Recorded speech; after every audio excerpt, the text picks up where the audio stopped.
What's up, everybody? Welcome to Podcast Now. I'm Alex, and in this video, I want to talk about how many cast members should be in Scream 6. So this was something I wanted to do. Well, obviously, it makes sense to do it now before we get the official casting for the movies. I was thinking, all right, I think it's time. We move into a little Scream 6 pre-production of ourselves here right on the channel and talking about it. I was thinking, all right, well, you match up Scream 1 to Scream 5, and I'm not saying like it matches up incredibly well, but I'm saying you match it up and you look at like the cast, right? I would say a problem, question mark? No, you know what I would say was a legit problem. A problem with Scream 5 was too many people, and then a lack of using them. I think some of the biggest complaints with characters like Vince, Liv, and Wes in particular, you could even argue Chad, Amber, Mindy to an extent, but at least those first three, even I guess Judy, right? Lack of screen time. There was no time whatsoever to see these people in front of our eyes, and I think it affected Amber a little bit more, right, because of being Ghostface,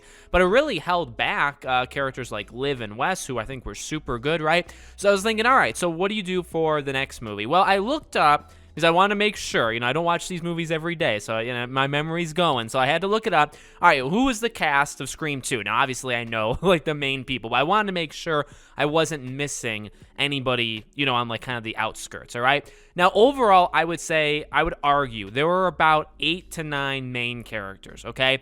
You can maybe argue 1 or 2 of them going in, 1 or 2 of them going out, right? But I would argue around 8 to 9 main characters, and 3 of them, okay, were Sidney, Gale, Dewey, right? And then Randy actually would be probably number 4 immediately after, and then you had the new group of Mickey and Derek and so on, okay? So 8 to 9, and let's make it 10. Let's like be really nice. Let's give anybody who got a cameo, or like Joel the cameraman, right? Like I don't know if you even want to count him, but let's count him anyway, right? So let's give it like 10. 10 is already less than Scream 5 had. Because Scream 5, I believe, had 13 characters you would consider, I wouldn't say main, but you would consider characters in general in the entire movie. And that includes Vince. I believe Vince is counted in my list of 13, okay? So you had 13 for Scream 5. You had, say, 10 for Scream 2. But you even go back to, like, Scream 1.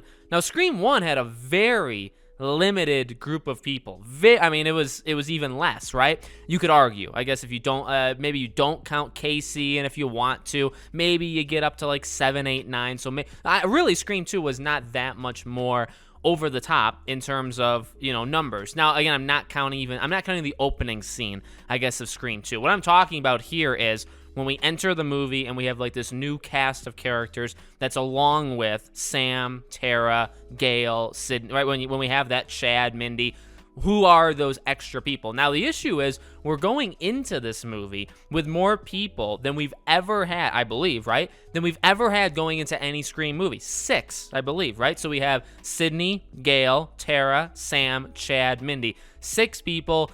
You had 4 going into Scream 2. You had 3 going into Scream 3. Going into Scream 4 is a little bit weird, right? They drop Mark. Going into Scream 5, you really just have the OG 3, and then I guess you have Judy, so you'd have 4 of that. So really, they keep the number low. They keep the number at 4 or less every time. And I guess the reason why that's of importance, at least to me, and maybe I'm just weird because I care about this stuff at all, but it's like, well, because then you can populate a little bit more than half the cast with new people, and a lot of them can be eliminated. Maybe you eliminate one of the people that you bring in, right? So like going into Scream 6, well, you already have 6 people. Now, at most, you could add 6 or 7 more, which would get you to this, and here's the issue. And again, maybe it's not an issue. Maybe they can fix it for this next movie. Again, this is just a fun discussion.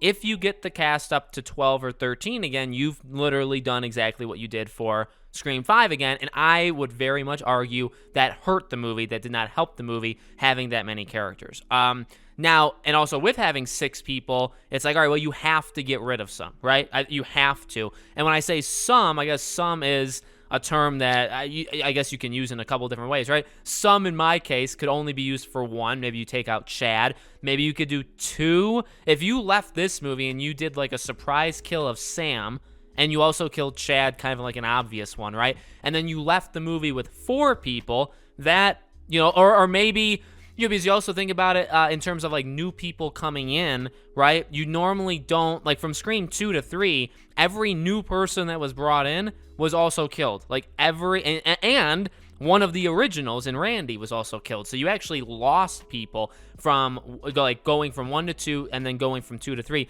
You actually lost people. So I guess my point here is you may have to do that again, or you could do kind of a switch where you lose some people, but actually somebody you introduce in this movie continues, like stays, because you really don't have people really besides like Judy, that stay beyond one film besides the core, besides whatever the core is at that given time. And I really think, again, it would help the movie overall, because then you can kind of dive deep into these characters that we have. And I think like Tara was awesome. We've talked about Tara before, right? I'm not saying like she needed more screen time in Scream 5, but like she, give her more, and I'm sure she's gonna do some great things with it. Mindy, I think, needed more time. Chad, I think, needed more time. And again, I don't expect all these characters to make it to the end of the film, but you have Sydney and Gail as well. It's a tough task, but I think the sweet spot probably is around, and I don't even, like, Scream 3 is so many people, and I would very much argue it's the weakest one by, like, miles. I know people have softs, and I do think Scream 3 is a good movie. I love some parts of it more than any other Scream movie. I'm just saying overall, I believe it's the weakest one, and I don't think Scream 3 is one that you would copy. Like, I just don't think you copy much from Scream 3. In terms of cast numbers, how many work, I think that sweet spot probably is like a 7 to 10 range, somewhere in that range, I think would be pretty good. And you were at 13 in Scream 5, and you're already, because you have so many characters, you have 6, you know what I mean? So all you need to do to get that sweet spot, you need to add like 2 more, maybe, and then, you know what I mean? And now, obviously, because Sydney and Gail are like a different generation, maybe you eliminate them, so maybe you pretend like there's really only 4, in which case, yeah, then I guess you would double that. You would try to get double that, or maybe, but again, like they tried to triple that. In fact, they did triple it in Scream 5. So it's an interesting one. I'll be interested to see, because obviously we have our fan castings and we want this person or that person. Obviously, I think, their mom, Sam and Tara's mom, is definitely going to be in the movie. Like, there's characters that make sense to be in the movie. There's characters that maybe we would want to be, and there's like actors and actresses we would want to play these roles.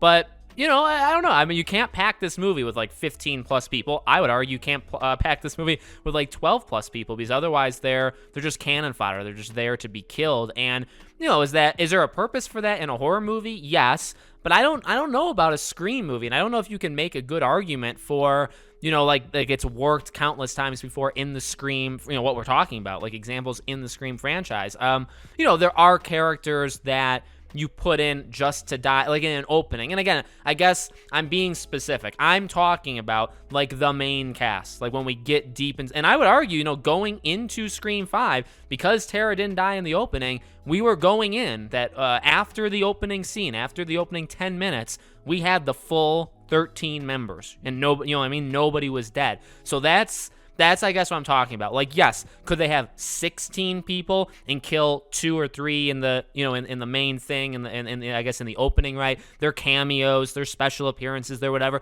Yeah, I mean that would, because then you start at 16, but you really do only have 13, which would be the same as Scream 5. Or if the cast is like 12 strong, and it's like, oh no, they're going too much, and then they kill 2 in the opening, now you're down to 10, now you're down to more of that sweet spot.